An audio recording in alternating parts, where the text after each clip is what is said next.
Okay, hi everybody. Alex Jarrett again with Technology Executives Club, and I'm really happy to talk to Patrick Rafferty. Hi, Pat. Hey, how's it going, Alex? Great. Pat is one of our new board of advisors and mentor and part of the mentoring program. And so we thought we'd put together a few minutes just chatting about Pat's background and or areas he'd like to help people with. So, Pat, how are you doing today? I'm doing well. I'm in Vegas and working in Vegas, and excited to talk with you about great things that you are doing, and we're going to do together. Yeah, we're going to do together. Yeah, everybody. So great. Well, we appreciate it. Okay, for those of you who don't know, right now, Patrick is the delivery lead over at Bank of Montreal. And man, you got a pretty interesting career. I mean, right now, you're the delivery lead full time. You've been doing that for a little bit now. But what does that actually mean? I mean, you told me the other day you had a huge budget, a lot of people working with you. Yeah, In these big institutions, these are pretty big jobs, right? yeah. The delivery lead title is kind of fairly new creation, Yeah. and I look at it as kind of a mix between a service delivery manager and a business relationship manager for IT. Uh, So, so where I fit is I always say to people, I'm the one that'll make your technology work, whereas everyone working for me is part of that, but I'm going to make sure that what we deliver is what we promise.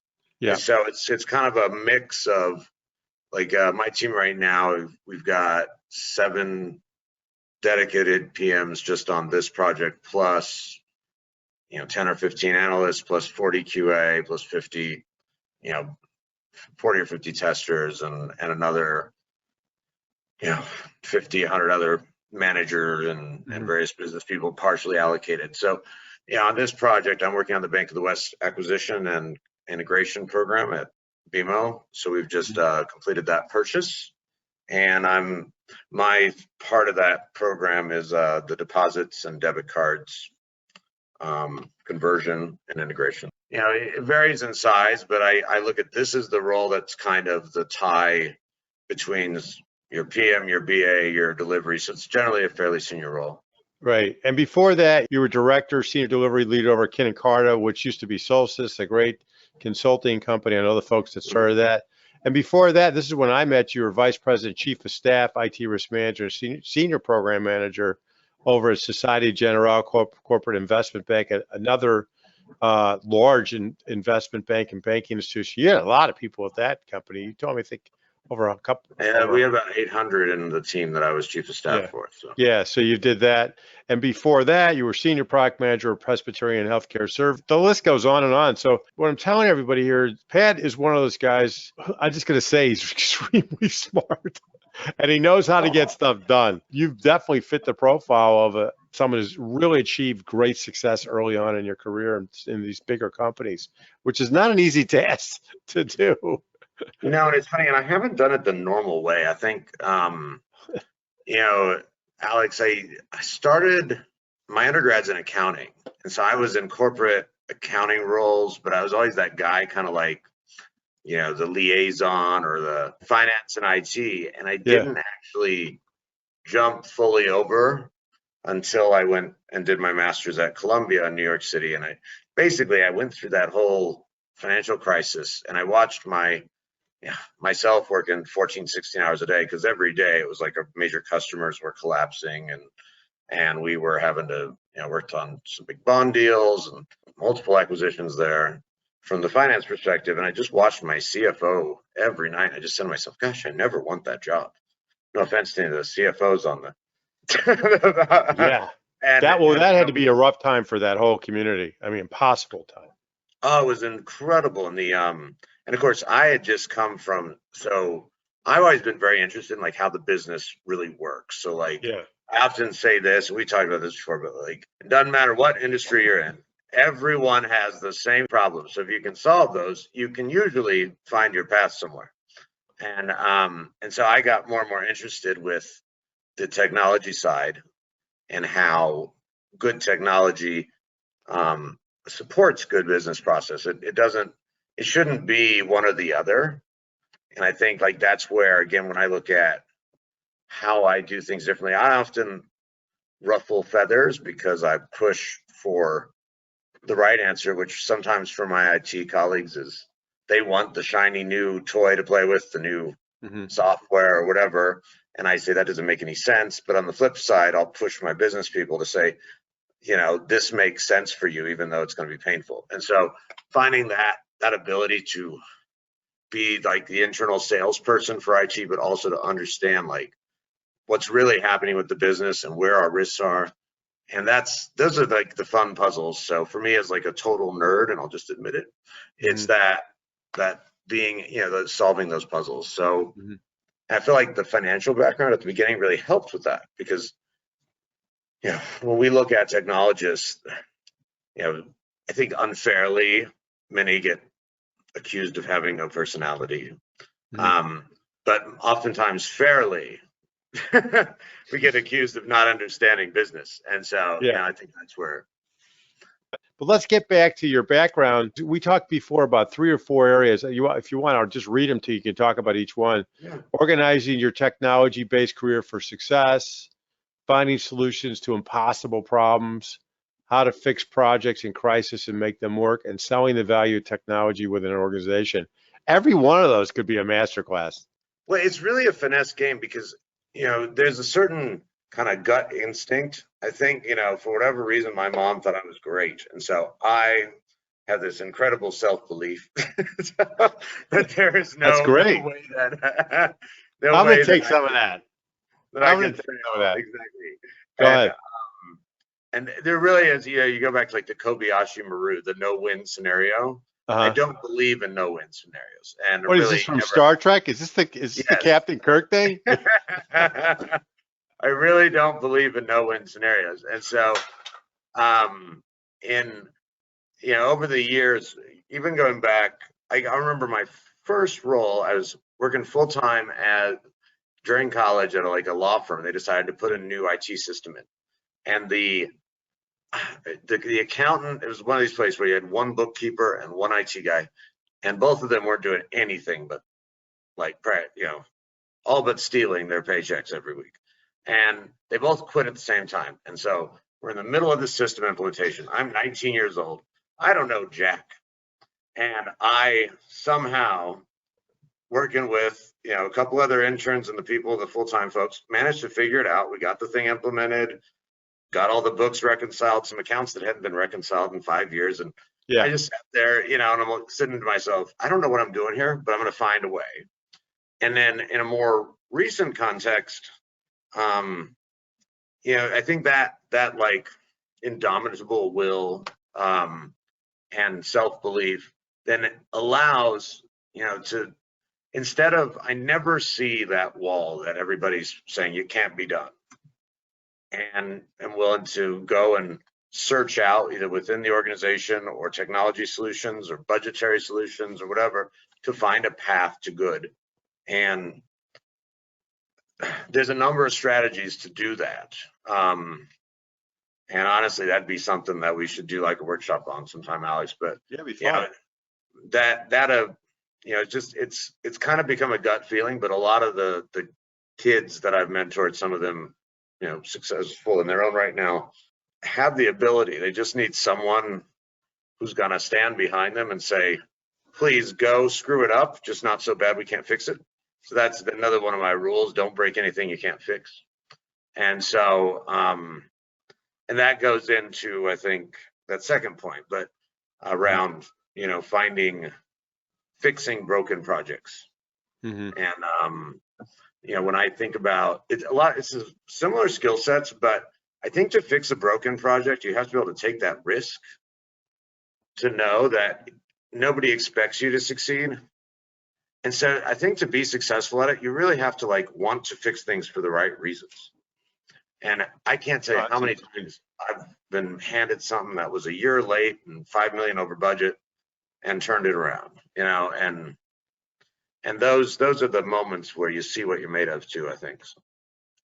I mean, that's fascinating. Just to be able to share some of those stories would be great, but also to help people as they go through their challenges, would be incredible, because I do think that mindset is a big deal. A lot of IT executives still today, is I'm back office, I'm IT operations, and whatever the business wants to do. Of course, it is all about the business, but the thing that shifted is that technology is a huge part of the business. It's how the business is creating values.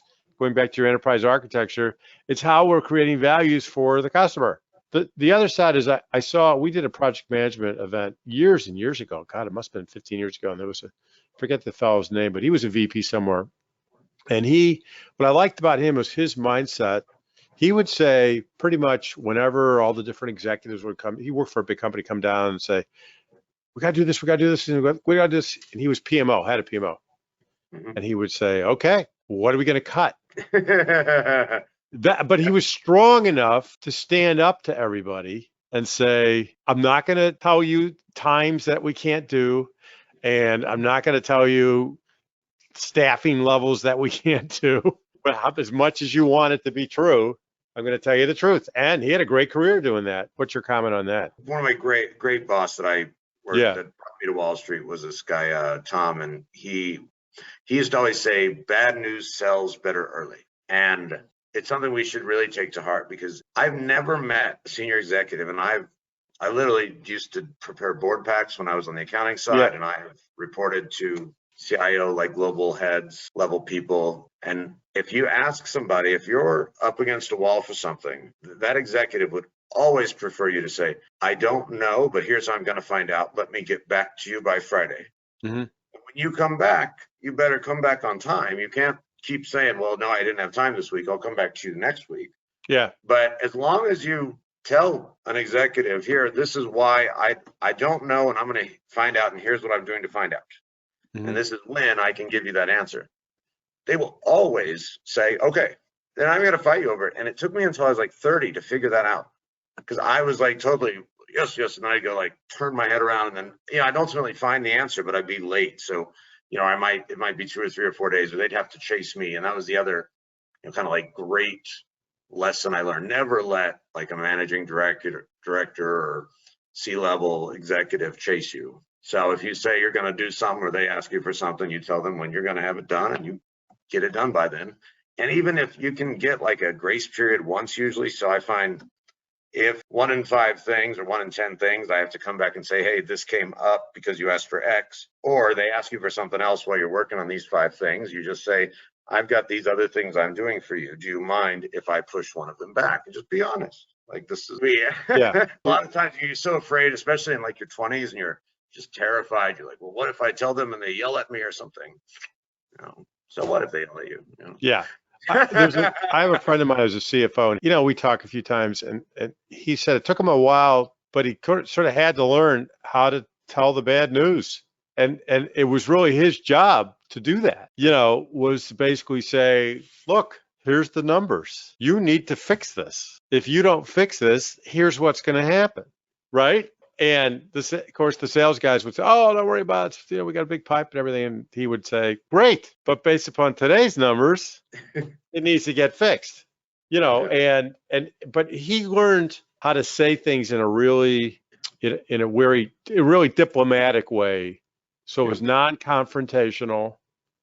Nobody was at fault. It was just like, here's the math, and that's all I'm trying to share with you. That's how facts. You can't, like if we just focus on facts, and that's the other thing, because I think like it's so easy to get caught up in well, so-and-so said they want it by this date. Well, if it can't be done by that date, agonizing over it. But if you come back and say, hey, here's what we can do, or a lot of times what I've done is when resources were tight, usually when you've got big business combination type activities, or, right now, like this acquisition is a massive part for BMO, what we're up to. Everybody's overworked. So if somebody asks me for a change to scope or whatever, a lot of times what they're asking for makes sense. Like, it's not a bad idea. So I have to, before I say no, and the default answer is like, no, you need a change request and we're going to bury you in paperwork. And if that's the default answer, that is not going to make anybody happy. So instead, I'm going to come back and go to my partners and say, okay, so I know based on the calendar that in April, things are a little slower. Can you fit this in? This is 2 weeks of work in April. and just kind of like create that solution before you ask the question where you're going to get the no. And it's the same thing. There's a whole lot of ways to say no without saying no. Yeah. And I think like that's where to kind of lead into the mentoring. Yeah, the I'm glad. mentoring. Yeah. Yeah, I really got into that the last few years, and I think like that's really one of the things I want to do because while I may someday take a C-level role, I'm pretty happy being in like a senior role like this that maybe. Yeah. And so as a result, I've really focused on mentoring, and I ran our junior analyst program at SG for like 2017 to 2020 for technology and operations, in addition to the rest of my job. And one of the things I've done with the local high school here in New Mexico where I'm at, and with other groups of people, young people, is talk them through the stages of their development. And so you have your kind of your I don't know anything right out of college phase of trying to figure out what you're good at. There's the getting really good at what you're good at and starting to learn how to lead. Yeah. And then there's kind of leading and mentoring. And so I feel like at that arc of your career where you gradually develop knowledge and then you get paid for it, hopefully build the leadership skills and then help others. And I think all parts of that cycle, because I learn from those that I mentor every day. I get perspectives. I learn things that I don't know. And also I found that when you teach something, you become much more able to articulate it. So you understand it better. And so I think there's benefits all around. So that's one of the things that we've talked about, doing more of that, possibly getting younger people involved earlier in their careers in this organization. Yeah, hopefully. Yeah. Yeah, we'll see how we can make that work. Well, it's been great to talk to you. And so, give people a sense of your background, what you're like. And so that way, folks can say, hey, this is a great guy. I'm sure that will be helping us with some of our masterclass programs, as well as the mentoring area. Patrick, thank you for taking your time out of your Vegas venue that you're working from and talking to everybody. Thanks, Patrick. Have a great day.